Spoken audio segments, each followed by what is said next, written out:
Olá, eu sou o Wellington Machado, eu sou casado com a Juliana, que é membro aqui da Primeira Igreja Batista, e é uma alegria poder servir ao Senhor e ser acompanhado por esta amada igreja.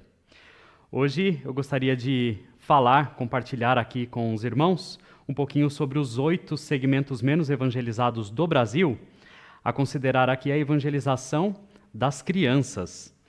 Então, apenas para ter aí uma contextualização, dos grupos menos evangelizados, nós temos 8 grupos, 7 deles estão dentro do que nós chamamos de sociocultural e apenas um deles do que consideramos socioeconômico. E para então apresentar um pouquinho dessa realidade do Brasil, eu preciso dar um pequeno contexto da realidade mundial. Mundialmente falando, nós temos mais de 2.000 povos sem o conhecimento do Evangelho. Cerca de 3.000 línguas sem um verso bíblico em seu idioma. Pode imaginar isso?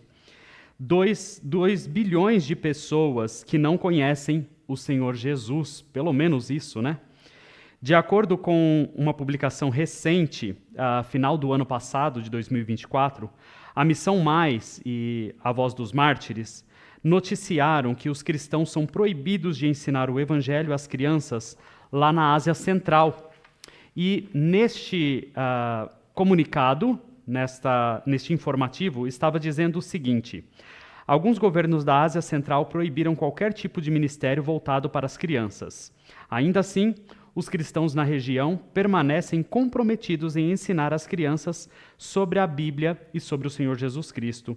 Nos últimos anos, vários pastores tiveram que pagar multas por seus esforços de divulgação. As contas bancárias de um pastor foram verificadas e analisadas.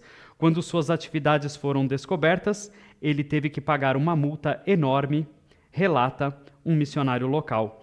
Embora o estresse causado pela supervisão governamental constante tenha feito alguns líderes recuarem, o trabalho com o Ministério Infantil continua, apesar das taxas e do assédio. Pastores locais e líderes da igreja pedem orações para que o alcance do Evangelho entre as crianças possa continuar e que elas tenham permissão para adorar e compartilhar Cristo livremente. Você pode se comprometer a orar pelo Ministério Infantil na Ásia? Então, aqui está uma pergunta que cabe a mim e a você respondermos. Se ainda não estamos orando intencionalmente pela salvação das crianças no âmbito mundial, é um campo vasto e nós precisamos nos comprometer com esta obra, pelo menos em oração. Agora eu gostaria de levar os irmãos a pensarem numa situação.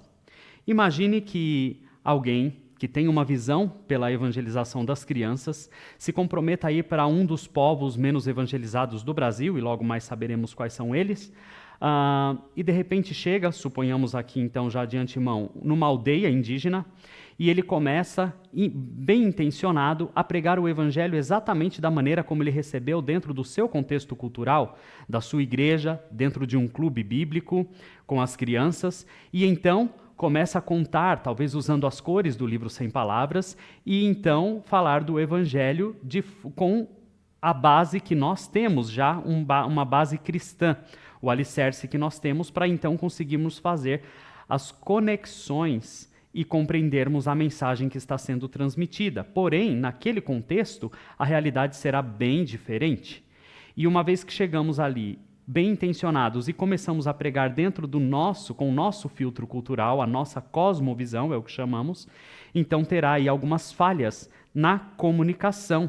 A pessoa talvez não estará entendendo, as crianças não estarão entendendo de fato o Evangelho, talvez estão ouvindo partes e entendendo algumas peças soltas, mas não conseguem fazer a associação, as conexões necessárias para poder compreender bem a mensagem.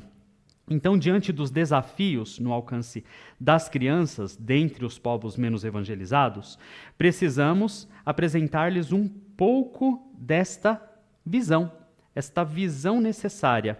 Seremos auxiliados, então, pelo profeta Jeremias, a visão necessária para a evangelização das crianças em contextos transculturais.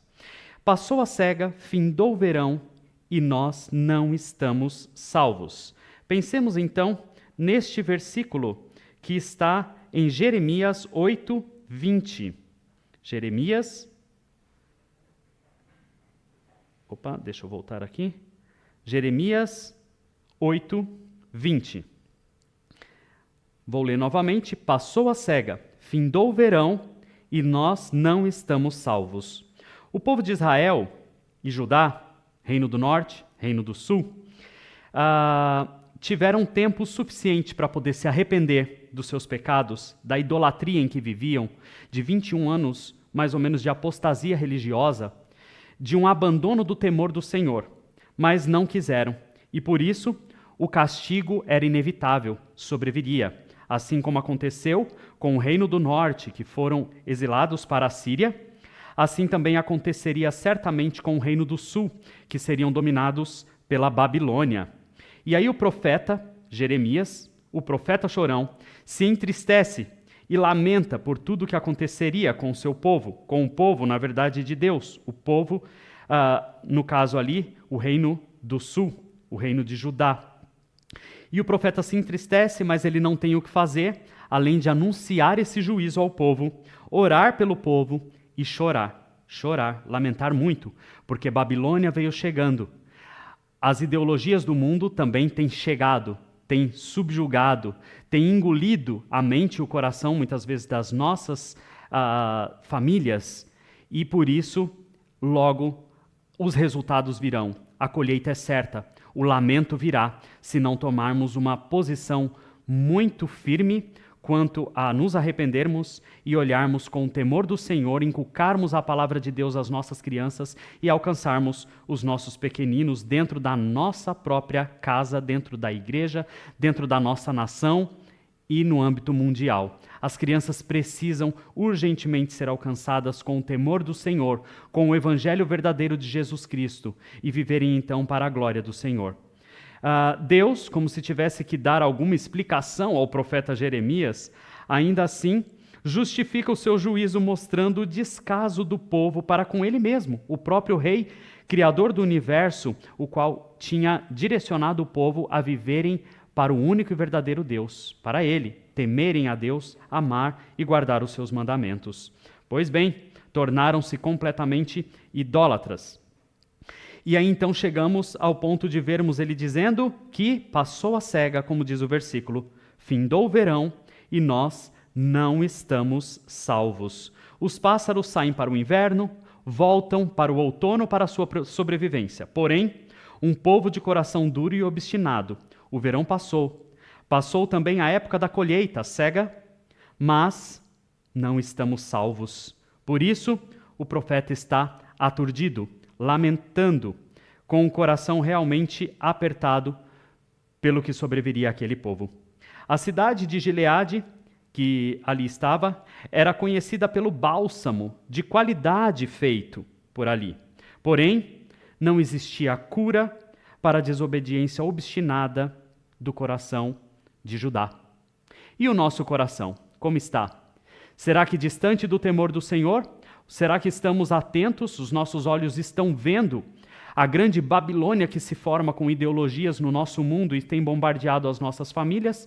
Certamente precisamos estar com os olhos abertos e sensíveis para tudo isso e não deixarmos passar o tempo. Ainda é tempo da colheita, ainda é dia e precisamos trabalhar enquanto a noite não vem e realmente pregarmos o evangelho a toda criatura, como diz a palavra de Deus, e não esperar passar a cega, nem findar o verão, mas irmos em busca das crianças e apresentar-lhes o evangelho de Jesus Cristo. Há uma estimativa de que cerca de 85% das pessoas, dos cristãos genuínos, receberam a Cristo dentro da faixa dos 4 aos 14 anos de idade. Sendo assim, é imprescindível que preguemos o evangelho para os pequeninos que estão naturalmente prontos, sem muitos filtros de bagagem que acabam impedindo o acesso do evangelho aos seus corações. E pregar o evangelho com clareza, e não apenas de qualquer jeito, simplesmente comunicar qualquer palavra como um símbolo que soa, mas na verdade não está comunicando com clareza. E por isso é importante, dentro dos contextos transculturais, pregarmos o evangelho de forma clara, dentro daquela realidade cultural, para que as crianças desses contextos possam compreender o evangelho, crerem no Senhor Jesus e serem salvas e crescerem espiritualmente para a sua glória. Nós temos então a mensagem da salvação para levar a estes povos menos evangelizados. Ainda é tempo desta colheita. Gostaria que os irmãos olhassem para esta figura, por exemplo, e todos aí, evidentemente, que olham, falam, bom, é um iceberg. Isso daí simplesmente é um iceberg. Mas se você olhar melhor, o que mais você pode ver nessa imagem? Talvez alguém dirá, eu estou vendo nuvens, estou vendo o céu. Ok, e se eu chegar um pouquinho mais perto? Alguém já disse para mim, olha, você chegando um pouquinho mais perto, eu estou vendo um urso polar. Eu certamente ainda não encontrei esse urso polar aí nesta imagem. Porém, alguém talvez viu e vê um urso polar. Mas aí está o que todo mundo diz, é um iceberg. Não tem dúvida, isso é um iceberg. Mas, na verdade, isso é apenas 10% do que podemos ver do iceberg. O iceberg como um todo, ele tem aí ainda essa outra parte, 90% dele está submerso. Assim como podemos evidenciar dentro das culturas desses povos de segmentos menos evangelizados do Brasil, existem crianças que têm a sua própria cultura, a sua própria língua ou o seu próprio linguajar, que precisa ser comunicado, precisa ser entendido e levado em consideração para que comuniquemos o Evangelho com a clareza necessária. Não quer dizer que o Espírito Santo depende, ou ele não vai usar realmente do Evangelho puro e simples pregado para atingir o coração da criança, mas nós precisamos comunicar o Evangelho. E por que nós sabemos disso? Porque a palavra de Deus diz, em Marcos 16:15 também, ide e pregai o Evangelho. Precisamos pregar, e pregar quer dizer comunicar, e comunicar com clareza. Por isso precisamos considerar alguns contextos, a sua língua, a sua cultura, para que comuniquemos a mensagem do Evangelho com clareza, e evidentemente é o Espírito Santo quem fará a obra de convencimento do pecado, e então a pessoa poderá, e as crianças poderão, crer em Jesus como seu único e suficiente Salvador. É muito importante considerarmos, então, os 90%, não apenas o superficial, mas nos aprofundarmos em conhecer e nos relacionarmos com aquele povo para que então comuniquemos com clareza o Evangelho para eles. Pensando nisso, temos aí o famoso gráfico das camadas culturais. E este gráfico nos mostra aí no meio, esse CV, está se referindo à cosmovisão, à visão de mundo, a maneira como a pessoa, no caso aqui a criança, enxerga o mundo. Claro que a criança ainda está no seu processo de desenvolvimento de cosmovisão, vamos dizer assim. Ela está no processo de enculturação, aprendendo a enxergar o mundo dentro da sua perspectiva cultural. Por isso, é muito importante que preguemos o Evangelho para os pequeninos, porque no processo de enculturação, nós podemos então inculcar a palavra de Deus na mente dos pequeninos, e assim eles já nascerão também, crescerão, desenvolverão uma cosmovisão bíblica contextualizada dentro da sua realidade. E quanto antes estas verdades do Evangelho, da palavra de Deus, forem fazendo conexões por meio do convencimento do Espírito Santo em suas vidas, eles poderão crer em Jesus, serem salvos e crescerem espiritualmente. E assim há esperança para os povos menos evangelizados do Brasil. As crianças sendo alcançadas, com certeza teremos uma nova cosmovisão bíblica sendo implantadas naquela cultura, onde respeitará completamente as suas facetas culturais e linguísticas, porém totalmente ajustadas e adequadas dentro do eixo da cosmovisão bíblica, da palavra de Deus. E então ali teremos uma geração que poderá assumir trabalhos, até mesmo a própria igreja que poderá nascer naquela cultura, com líderes fortes, maduros, que poderão conduzir aqueles irmãos e outros ao conhecimento do Salvador Jesus e no crescimento espiritual também. Portanto, consegue perceber como é imprescindível que olhemos com a visão do Senhor para a urgência da evangelização das crianças, incluindo dos povos menos evangelizados do Brasil? Portanto, pensemos nas camadas culturais. A cosmovisão, ela vai direcionar toda a sua vida. E como você pode ver, começa de dentro. Quando você atinge o coração, um verdadeiro arrependimento muda a mente, ou seja, cosmovisão bíblica, transforma a mente e, transformando a mente, obviamente, as suas crenças fundamentais serão atingidas e transformadas, os valores da sua vida serão também transformados e ajustados diante dos princípios da palavra de Deus, e também as suas leis e a sua norma de comportamento, os seus usos, as suas maneiras de viver serão com certeza ajustadas pela realidade da palavra de Deus, ainda que preservem as suas identidades, a sua própria identidade cultural, pensando aqui em cada contexto transcultural do Brasil. Porém, vamos pensar na comunicação transcultural do Evangelho. Se a nossa ideia e o que precisamos fazer é comunicar o Evangelho com clareza, pensemos aí no processo de comunicação. Na comunicação existe o emissor, a mensagem e o receptor, que receberá esta mensagem. Nós somos aqueles que queremos transmitir a mensagem para as crianças dentro dos contextos transculturais. E nós temos uma única mensagem, que é a mensagem do Evangelho. Porém, esta mensagem, para ser entendida por elas, precisa ser decodificada, precisa ser, então, trabalhada dentro da sua realidade de entendimento.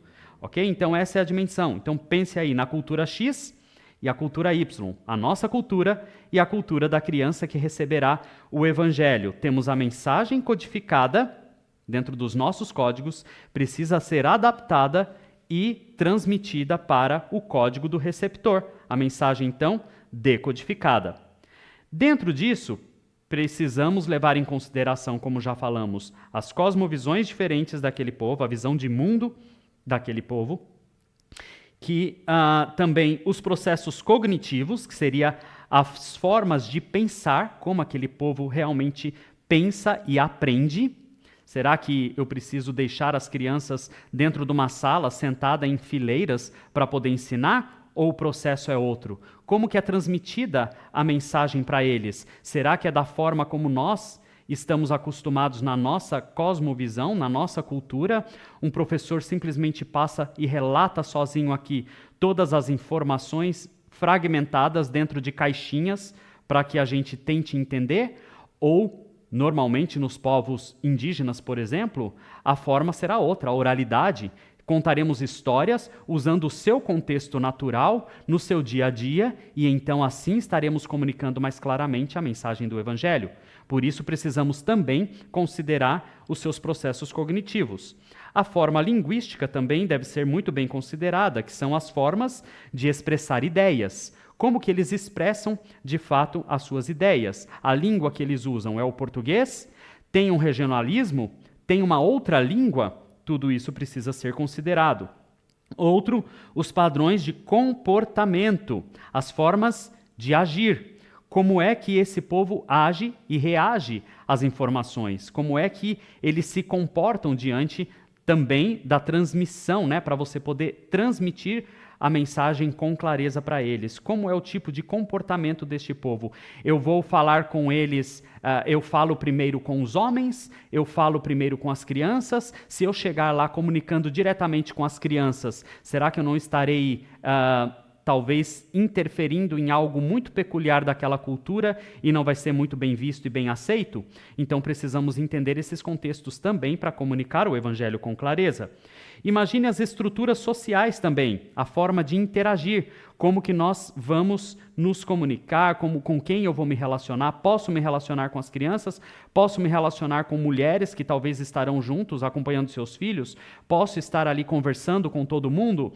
Como que é isso? Tudo isso é muito importante para a comunicação transcultural do Evangelho. A influência da mídia, aqui no caso não simplesmente das mídias sociais falando aqui, mas a forma de transmitir a mensagem. Será que se eu chegar lá usando cores, o livro sem palavras, ou usando alguma figura específica e mostrar para eles essas figuras, estarão comunicando de fato aquilo que eu estou pensando que está comunicando? Dentro da minha cultura pode ser que comunique bem.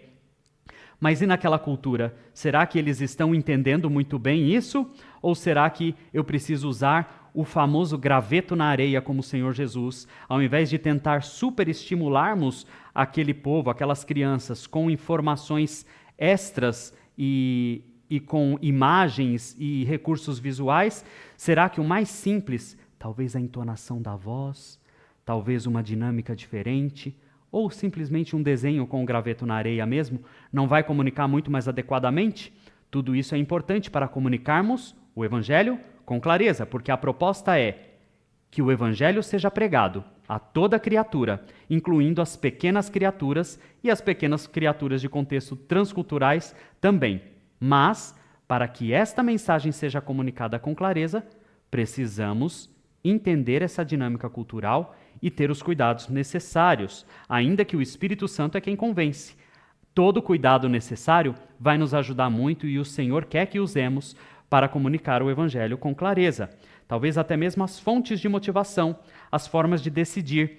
Se eu disser para ela que talvez, aceite Jesus, porque senão você vai morrer e vai para o inferno, será que isso vai fazer conexão para ela ou vai causar um efeito positivo? Ou será que seria melhor eu dizer, o Deus que te ama tanto, Ele não quer que você fique longe dele para sempre, e aí então isso vai comunicar muito mais claramente o desejo dela em receber a Cristo por causa do Deus que a ama e não pelo medo de ficar longe ou ser condenado e castigado num lugar terrível de sofrimento. Então precisamos entender de fato tudo isso. Então, pensando em toda essa dinâmica e esses cuidados transculturais que precisamos ter, precisamos pensar um pouquinho na nossa falha na transmissão do Evangelho.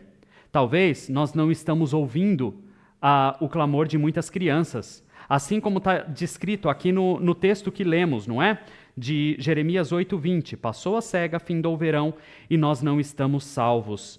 Será que a comunicação, a gente consegue ouvir também a comunicação das crianças do contexto transcultural para nós, Igreja do Senhor Jesus? O que é que elas de fato estão comunicando? Talvez a gente consegue ver as crianças de contexto transcultural na televisão, indígenas pulando na água, pescando, e talvez os ribeirinhos pescando também, ou crianças ciganas dançando com as suas roupas coloridas, bem típicas, e talvez a gente pensa, que harmonia, que lindo, que diversidade, como elas estão vivendo tão felizes. E na verdade no interior delas, com todas as suas práticas, elas estão clamando e estão dizendo para mim e para você, passou a cega, findou o verão e nós ainda não estamos salvas. Passa ano, entra ano e vai passando o tempo e você não vem para poder trazer o pão da vida e a água da vida para saciar a minha fome espiritual. Então eu e você, como Igreja do Senhor Jesus, precisamos, para poder realmente ter a visão e a sensibilidade de comunicar o Evangelho, abrir os nossos olhos, ver os campos que estão brancos para a colheita. Abrir os nossos olhos com o entendimento espiritual, com a visão do próprio Deus para com as crianças de contextos transculturais. Talvez a palavra de Deus mudando, transformando a minha mente, a sua mente, a nossa cosmovisão, nós vamos começar então a olhar como o Senhor Jesus vê, a falar como Ele fala, a ouvir como Ele ouve, a sentir como Ele sente, incluindo as crianças dos contextos transculturais. Por isso, precisamos abrir os nossos olhos. Abram os olhos e vejam, os campos estão brancos para a colheita, como diz a palavra de Deus em João 4,35. Está dizendo exatamente isso. Não dizeis vós que ainda há 4 meses até a ceifa? Eu, porém, vos digo, erguei os olhos e vede os campos, pois já branquejam para a ceifa. Os campos estão brancos para a ceifa e nós precisamos abrir os olhos e obedecer à ordem. Talvez alguém diga, mas eu não tenho jeito com crianças, esse chamado eu acho que não é para mim. E a palavra de Deus nunca disse que temos um chamado de fato especial para as crianças, mas ela diz em Marcos 16,15 que devemos pregar, comunicar o Evangelho a toda criatura. Toda criatura, evidentemente, inclui também as pequenas criaturas, as crianças em diversos contextos, incluindo os transculturais. A missionária Sophia Miller, quando ela estava perto de falecer, em 97, ela participou de uma entrevista, acredito que foi na Venezuela, e o repórter, o jornalista cristão, perguntou para ela: Sofia, como foi o seu chamado? E ela disse: eu jamais tive um chamado, eu apenas li uma ordem e a obedeci. Então a ordem do Senhor é irmos e pregar o evangelho a toda criatura. Se lemos esta ordem, precisamos obedecer. Agora, a visão de Deus é o mundo, é toda criatura. E se tivermos uma visão menor que o mundo, estaremos com uma visão, com certeza, desconectada com a visão de Deus, fora da visão de Deus. Por isso, não podemos desprezar os pequeninos, as crianças, dentro desses contextos. Então, vamos pensar um pouquinho nas crianças dentro do contexto transcultural do Brasil. Eu apresento aqui uma realidade sobre isso. Não podemos fazer como esses macaquinhos aqui, não é? Fechar os nossos olhos, fingir que não estamos vendo, ou que não estamos ouvindo, ou não falarmos. Nós precisamos abrir os olhos, porque eles realmente, as crianças precisam ouvir do Evangelho. Os campos estão brancos para a colheita, e só que passa cega, finda o verão, e elas continuam sem a salvação, porque eu e você precisamos, com responsabilidade, atender à voz do Senhor e nos prontificarmos e irmos e pregar o Evangelho aos pequeninos de contexto transcultural. Vamos pensar então nesses 8 segmentos menos evangelizados do Brasil? O primeiro deles temos aí os indígenas. Os indígenas são 344 etnias, mais ou menos, dentre elas 181 línguas diferentes. São muitas línguas que precisam ser aprendidas para comunicar o Evangelho com clareza. 164 são consideradas ainda não alcançadas. Ainda estão em processo, né? Talvez tenha alguém que está aprendendo ainda a língua e a cultura deste povo, mas ainda não comunicou. Estão em processos como não alcançadas. 99 sem nenhum engajamento da igreja. Aí realmente não tem presença missionária nenhuma e precisam ser alcançadas também. São dezenas de povos sem presença missionária e sem o conhecimento do Evangelho. Estão todos por todo o Brasil, predominantemente nas regiões Norte e Nordeste. A pensar que o Nordeste tem muitas etnias, inclusive, com a língua portuguesa, que precisa ser alcançada. Imagina alcançar as crianças com o Evangelho e então a cosmovisão bíblica ser implantada em sua mente e coração.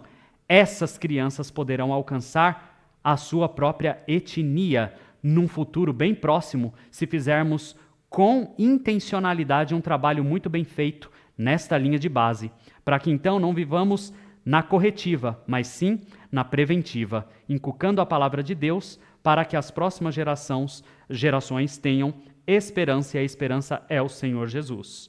Pensemos agora, aqui temos alguns missionários, né, que estão junto com a APEC.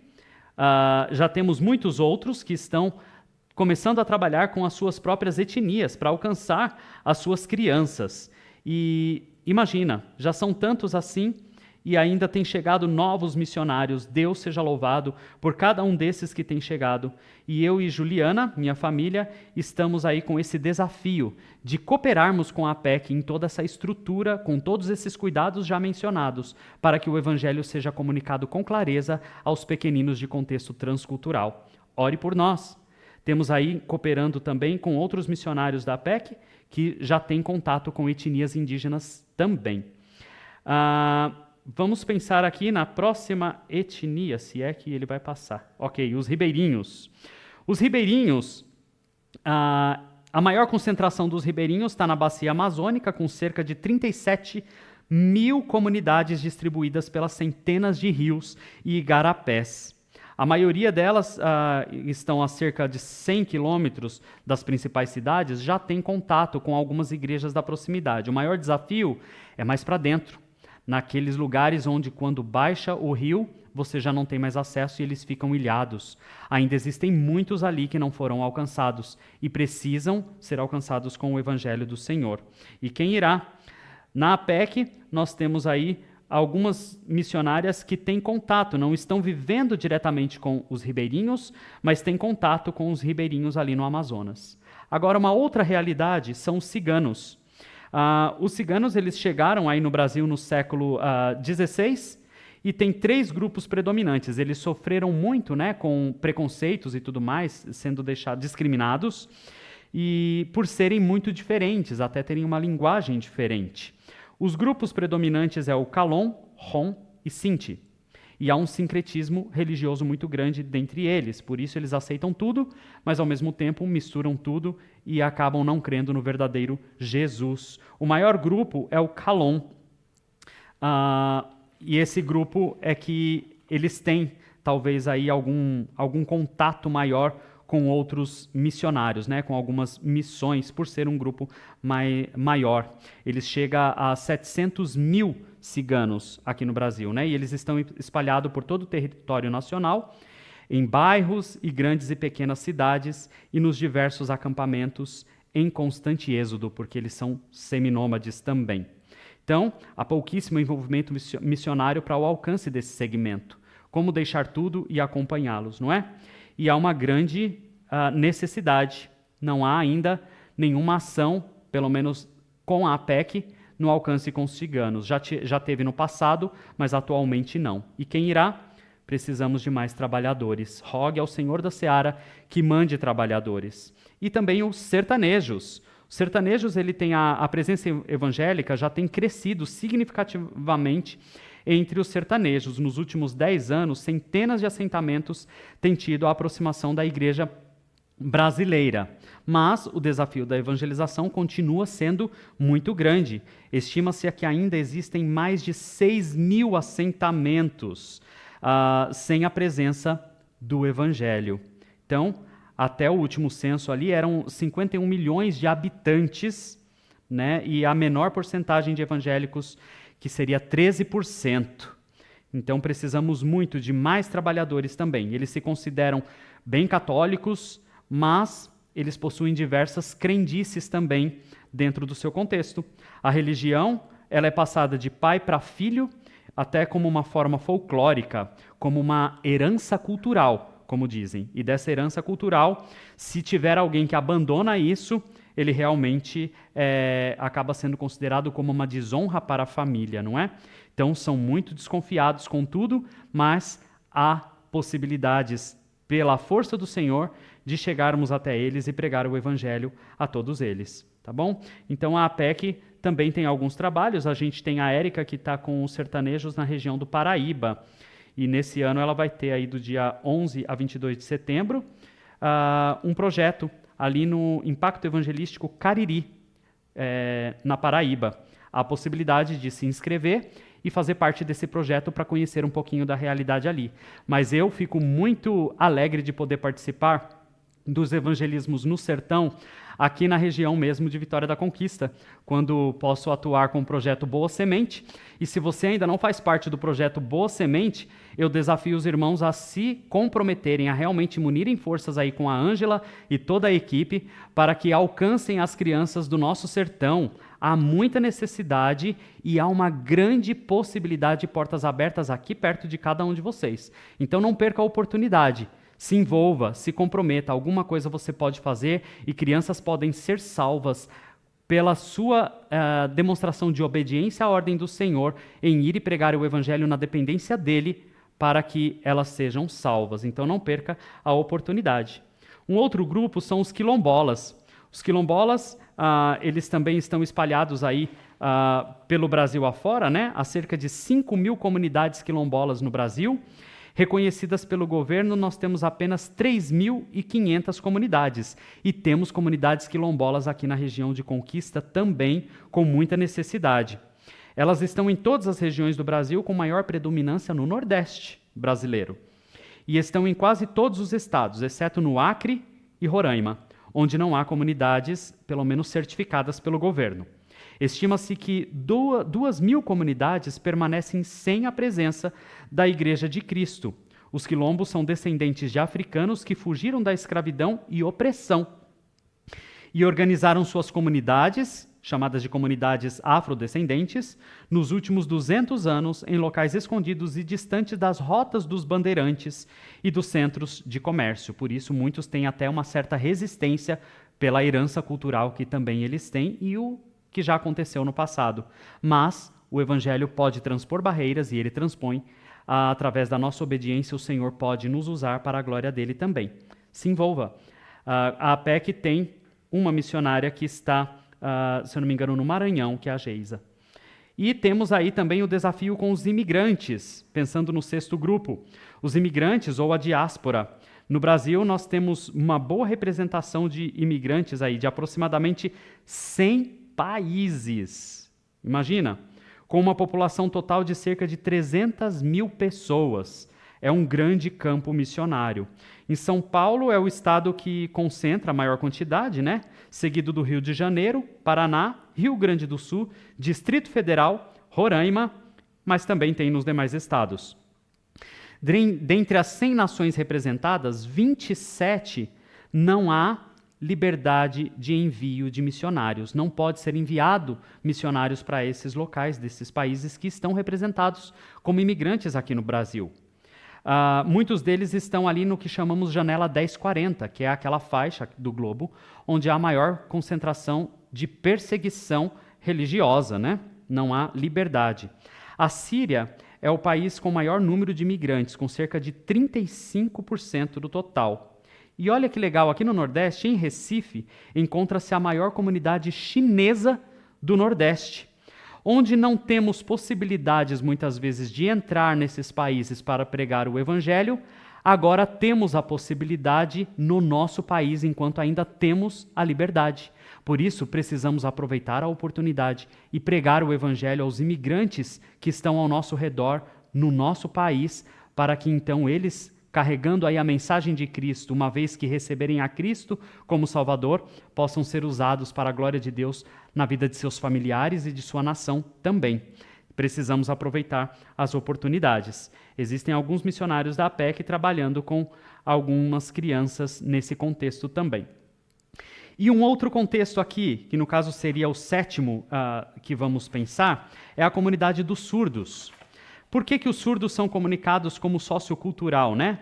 Os surdos, eles são considerados um povo distinto, que compartilha a mesma língua, cultura e normas de comportamento. Olha só, segundo os dados do IBGE em 2016, há no Brasil mais de 10 milhões de pessoas com deficiência auditiva e dificuldade na comunicação, e que totaliza 6,7% da população brasileira. Nos últimos anos, a Igreja de Cristo tem se esforçado bastante para tentar alcançar, principalmente dentro dos seus templos, né, dos seus prédios, locais de reunião, alguma forma, através das mídias, de transmitir ali com a linguagem para os surdos os cultos, as pregações e etc. Mas como fazer com que os surdos cheguem até as igrejas? Porque pouquíssimos chegam até ali. Menos de 1% dos surdos declaram sua fé no Senhor Jesus. Como então fazer para alcançar a comunidade? Ir até eles e pregar o Evangelho, comunicar com clareza para que eles possam receber a Cristo. Eis o desafio, e precisamos pensar nesta comunidade com todo o nosso carinho, porque estão bem próximos de nós. A irmã Lídia companheira, né, cooperadora da APEC, ela pode indicar até mesmo formas melhores e outras agências que também têm trabalhado com eles, né? E aí eu vou pensar aqui no único segmento que está dentro do socioeconômico, que são os bilionários e os miseráveis. Alguns dizem assim, são os mais ricos dos ricos e os mais pobres dos pobres, para não ficar desta forma tão drástica, bilionários miseráveis, mas realmente é isso.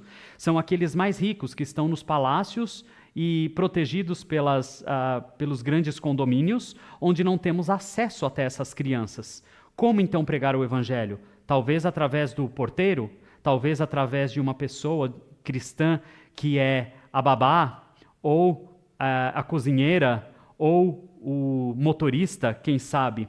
Mas precisamos de estratégias do Senhor para transpormos essas barreiras e chegarmos até essas crianças que sofrem muito, com muito, mas ao mesmo tempo escassas da salvação, não têm nada e vivem também sem uma perspectiva, sem esperança. Mas há esperança para elas em Cristo Jesus, mas nós precisamos ir e comunicar o Evangelho com clareza para eles também. E aqueles que estão os mais pobres dos mais pobres, nos lixões, onde realmente não tem condições mínimas de saneamento e uma vida digna, né? Então precisamos também olhar para eles com carinho e não apenas ir e levar uma marmita, mas ir e levar o evangelho junto com a marmita. Ir e levar o evangelho junto com a ajuda. Ir e realmente glorificar a Cristo diante desses povos. Ser um cristão autêntico. Que eles possam ver Cristo em nós, que é a esperança da glória. E nós precisamos, então, comunicar a verdade com clareza. Portanto, esses são os segmentos menos evangelizados do Brasil, e eu e você, como crentes em Cristo Jesus, temos a responsabilidade dada por Deus de irmos e não ficarmos, irmos e pregar, comunicar com clareza o Evangelho, uma mensagem, o Evangelho todo, para toda criatura. Ir, pregar o Evangelho todo, ir por todo mundo, pregar todo o Evangelho para toda criatura, incluindo as pequenas criaturas, seja quais os contextos elas estiverem. Que Deus nos abençoe na responsabilidade que temos como igreja de obedecermos a esta ordem e irmos, deixarmos que o Senhor nos use para a sua glória. Que Deus nos abençoe.